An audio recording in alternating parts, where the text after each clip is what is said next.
আমাদের দেশে কিন্তু প্রচুর কাঁঠাল হয় এবং কাঁঠাল উৎপাদনও কিন্তু বাড়ানো সম্ভব। এক সময় ছিল যে আমাদের যেহেতু মুন্সিগঞ্জ দিকে পানি হতো, আমাদের এলাকায় কাঁঠাল পেত না। আষাঢ় মাসে যে সময় আমাদের এই সেতু থেকে নৌকা চড়ানো শুরু হইতো এবং এই আমাদের সজীব মহাজগর দেশ থেকে গাজীপুর থেকে কাঁঠাল নদী থেকে ওই সময় ওই সব কাঁঠাল তো ধরেন ট্রান্সপোর্ট করার ডিফিকাল্ট ছিল, এত গাড়ি ঘোড়া তো ছিল না, সেটা লোকই ছিল প্রধান। কিন্তু এখন কিন্তু কাঁঠালটা সব জায়গায়। আর কাঁঠাল তো হলো এরকম একটা ফল, এই কাঁঠালের পাতা থেকে সব কিছু প্রয়োজন রয়েছে।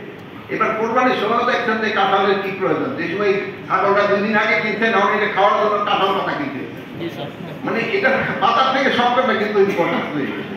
তারপরে ধরুন কাঁঠাল গাছটা কিন্তু অনেক অন্যান্য কিসের তুলনায় কিন্তু অন্যান্য অনেক ভালো। সেইগুলির দিকে আমাদের অনেক সময় একটু খেয়াল রাখতে হবে। আর আমরা যেমন কি আছে যেমন এই যে প্রজেক্ট সুজেক্ট হিসেবে যেমন এই যে ফলের উপর যে লেকচার ফেকচার একই রূপ যেন প্রতি বছর না শুনে যেটা কিন্তু কি করতে হবে, আমরা একজন লোকে কিন্তু সব বক্তৃতা শুনি, সব কিছু শুনে যাচ্ছি, কিন্তু এটা অনেকজনের কাছে যাচ্ছে কিনা, গ্রামে গঞ্জে যাচ্ছে কিনা এই দিকে কিন্তু খেয়াল রাখতে হবে।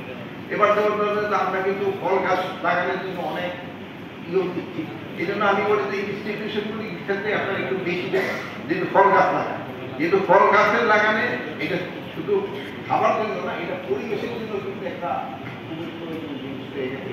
প্লাস আপনার ধরেন যে পানিটা খানিটা কিন্তু গাছের দিকে দরকার, যেগুলো ফল গাছের দিকে সবচেয়ে বেশি খেয়াল দিবে, এটা আমি আপনাদের কাছে অনুরোধ করবো।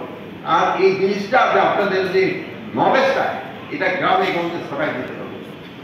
গ্রামে যেটা কৃষি মন্ত্রণালয়, কৃষিটা কিন্তু গ্রামে গঞ্জে, শহর কেন্দ্রিক না।